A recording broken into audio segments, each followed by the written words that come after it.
this video, we will show you how to install OptiFine for MineCraft. You can get OptiFine via link that we put in descriptions. After you download the file, you can just double click, but your computer must install Java first. If you verify that your computer have Java, you can just double click on your OptiFine and then click OK. Click install and then click OK. Open the MineCraft launcher.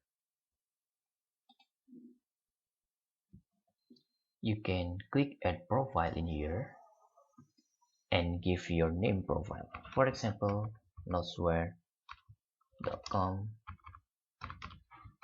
OptiFine.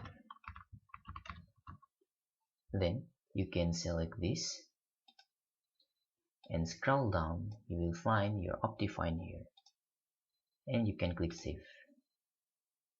Then you can launch the game and your MineCraft is appear using OptiFine, and this is optimized for video graphics. That's all.